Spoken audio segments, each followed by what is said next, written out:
And what else have we got? Barry Hall in the Australian Rules football. A former Australian Rules football player, Barry Hall, has been fired from his radio job. We have briefly shown Barry on this show last week for when he punched... Part of our video compilation of people being dickheads on the football field, yes? Yes. Yep. Barry was included in that for throwing a punch Barry was at a player. Was one of those people being a dickhead in a moment in his career, and he was known for being a dickhead occasionally on the field. Yeah, but also a great player. Yeah. And now he's been fired from his radio job because they were having a pretty sexual conversation on air. We'll play the audio. But, Will we? Okay. But we'll play the audio. But the story is... Barry Hall, former Australian football player, has been fired for making jokes with another dude on the air about that guy's wife being pregnant and seeing the obstetrician who has to look at her vagina. Barry is the one with the real deep voice. Oh yeah, Barry's got some serious. He's like Barry White. Let's point out, he comes in a bit later towards the end, but yeah, he's got the real kind of deep voice down here, and you'll hear his joke at the end. Yeah. Beautiful wife is heavily pregnant. Can you give us an update? Yes, that's correct. Wednesday looks like being the day that we'll go in and hopefully have a baby, but we're on call any time now, so I've got the phone handy, and I'm not sure what the etiquette is if the phone does go off, Damo. What is the rule? I'd be taking the call. Take the call? I'd be taking the call, yeah. How far have you? Have you had the old stretch and... Yeah, what's it called? The sweep. The sweep. Yeah, we had the sweep. We had the sweep. Can't really explain it to you. Explain it. Yeah, but what were you doing? Talk about your wife's sweep. Sweep. You know, the obstetrician just has a little feel and makes sure that they're starting to dilate and puts a couple of fingers up and just checks. It's a procedure before birth, maybe. Just go with that. Sorry. Hey, Joey was a bit disturbed because the doctor was a good-looking rooster. He's not about bad 40 years of age, and he did the sweep with his fingers and then licked his fingers up. That's disturbing stuff. Gee, now, Joey. He's replaced Johnny perfectly. Gee. Joey, I put it to you that you've got the opportunity to call a game of Friday night football. Yes. Yeah. Okay. Okie dokie. Now, set a bit of context. So this is the Triple M radio network in Australia, which, it's a bit... what would you call it? It's a bit, It's risque? Nah, I was going to say it's a bit basic. Okay. It's a bit, it's kind of your lowest common denominator, Yeah. Yeah, it's not, this is not artistic radio. Yeah. I haven't listened to it in a long time, but yeah, from what I know, it pops up here and there. Sort of thing you would hear playing on a building site. Yeah. Yeah.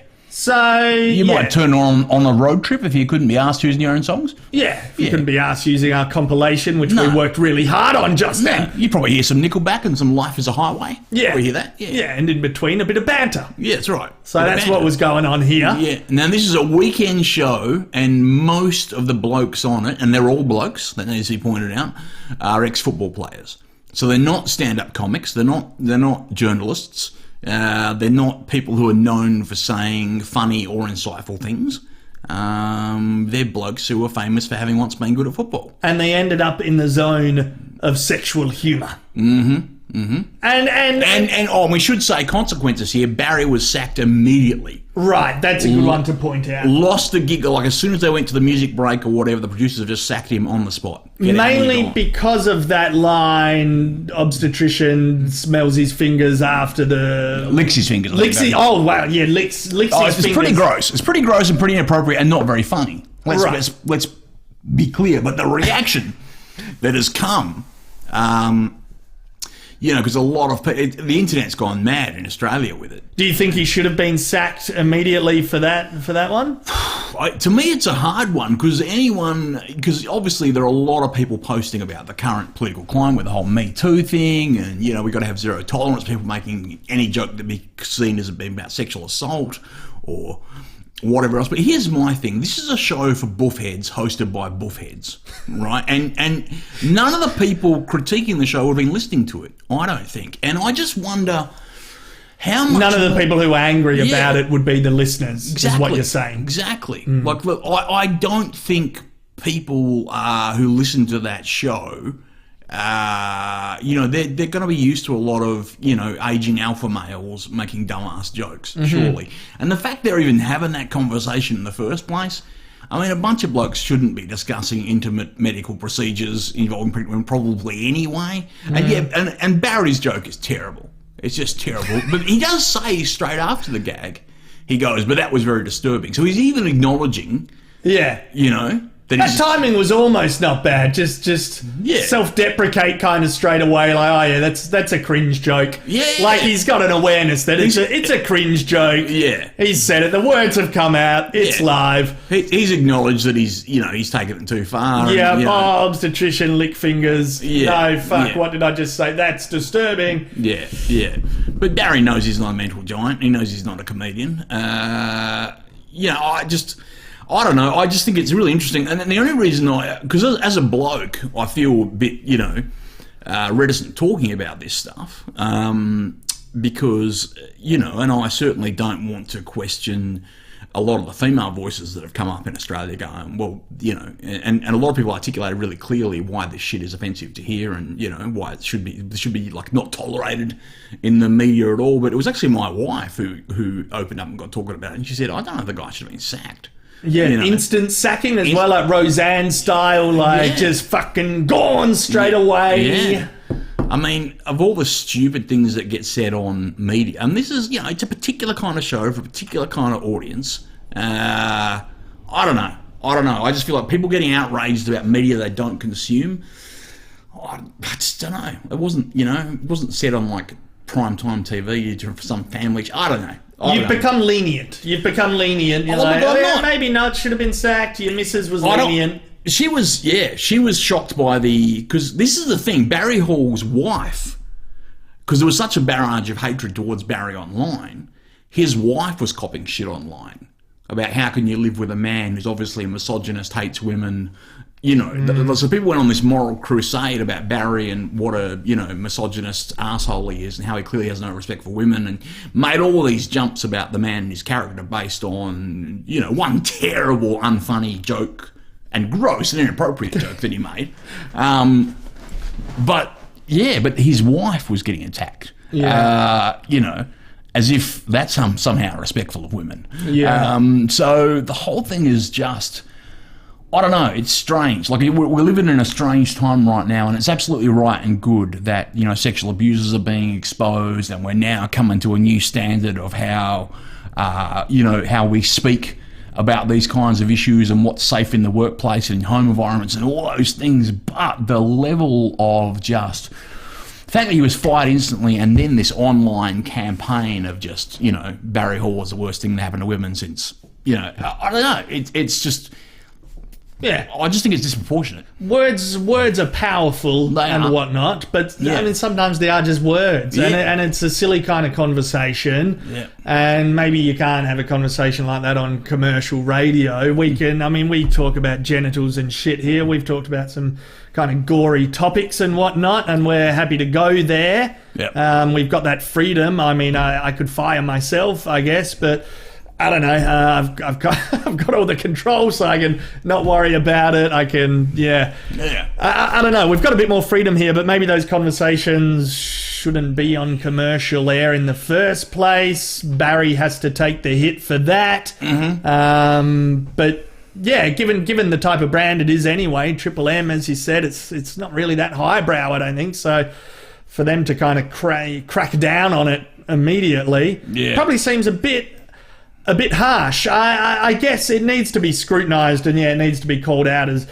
being a shit joke, because there's that line between sexual humour I like. Yeah. And I've done sexual humour on Ozzy, man. Yeah. I mean, your Net Garcia, it's like fucking sexualisation of the 6:30 p.m. weather news. Yeah. I think is funny. This is the Mexican Western presenter with the attractive derriere we're talking about here. Right, which was a huge video for me. Yeah. And I think initially the source material is funny because she's dressed in revealing ways, doing a news report. She is showcasing her asset, yeah. Right. Yeah. And that is inherently funny. So to kind of just add the commentary on top of that... I think is funny too. So I've done sexual humour, but there's that line between... You played that in a relatively innocent way. You know, Right. There was a vibe a bit like a teenage boy going, oh, you know, like... It's a man trying to come to terms with whether or not 'Cause he, the whole- he endorses his stiffy. Because the whole conceit of your commentary in that video is I'm trying to focus on the weather, but I'm distracted. Yep. You know. Yep. So you're not sort of saying, I want to get one up her or saying anything explicitly, you know, kind of aggressive in a sense. Yeah, and it's good. There's no backlash from it. Yeah. It's been fine and it's been fun, and I like sexual humour, and it doesn't necessarily need it to be censored. But then there's the line where you go into sexual assault humour or sexual harassment humour. You know, there's these categories with sexual humour.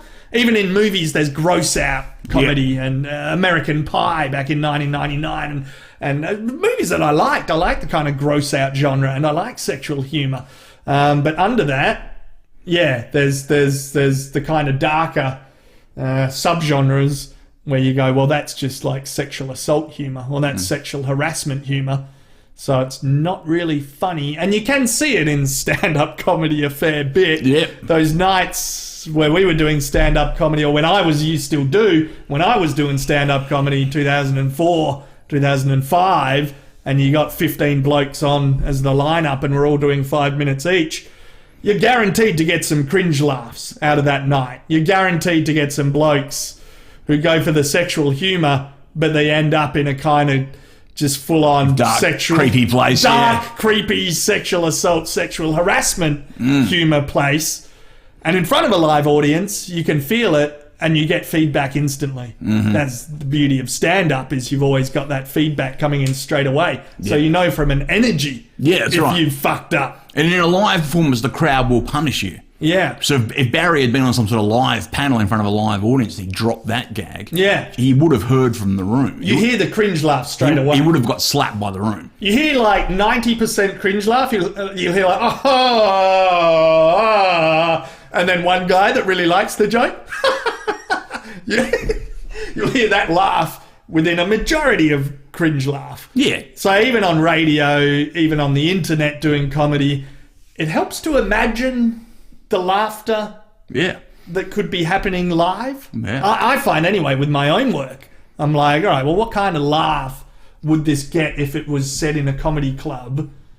What would the response be?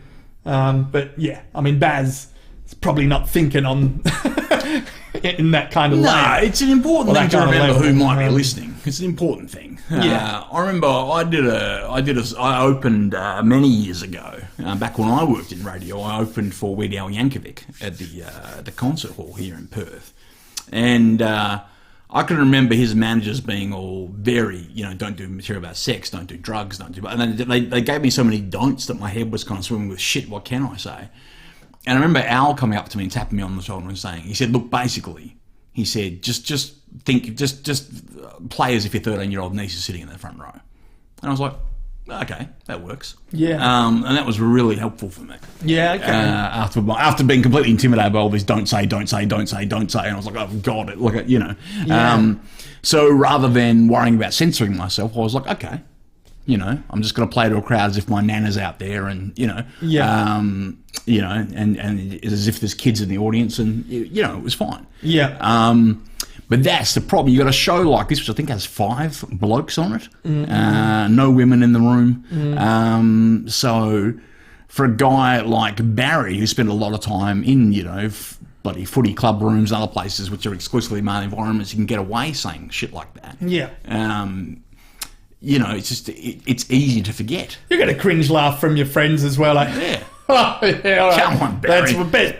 Your friends bit know you. far. I've got friends that make terrible Yeah. cringe laugh jokes, and you're used to it, and you're all good, and it's like, oh yeah, that's how he does jokes. That's how he does them. That's Those right. are his type. Yeah, just But if they ignore did it in them. front of your mum, you might be, oh, come on, mate. Yeah, Time and a place. we'll Time and a just- place. Yeah, time and a place. There's Yeah. an environment for it. Yeah. And you probably crossed the line a little bit there. I like to think that no topic is off limits. I don't know if it's Billy Connolly who said that or someone, and it's like, yeah, any topic is fine. It's fair play for comedy. But it's got to be funny. It's got to be. That's the thing. The funny has to come If you're first. going somewhere, if you're, if you're making a joke about, I don't know, fucking 9/11, some, you know, if it was one of those no-go subjects, one of those taboos, you better have a zinger, Yeah. a punchline, you know. Yeah. Yeah, and Barry's joke wasn't funny. No. This is the problem. It's only funny because of how inept it was. Yeah. You know. But did the guy deserve to be fired and then, you know, dragged as if he's just like, you know, the foulest misogynist since Jack the Ripper? I don't know. No, I don't. Yeah, I don't know. You can choose to give a shit or you can not. I don't know. Some people choose to give a shit, and yeah, maybe it was the listeners of that station. Maybe it wasn't. It was obviously someone within that station got pissed at it as well. Yeah. Maybe Barry's been walking on fucking thin ice. Who knows? Who knows what Bazza has done before this? If he's pissed anyone off at his job, who the fuck knows? I mean, at the end of the day, it kind of comes down to like, that's none of our business. The dude fucked up at his job. Yep. And yeah, I mean, yeah, he's in the public eye with this one. Yeah. And it's the entertainment industry. But yeah, time and a place, I suppose. So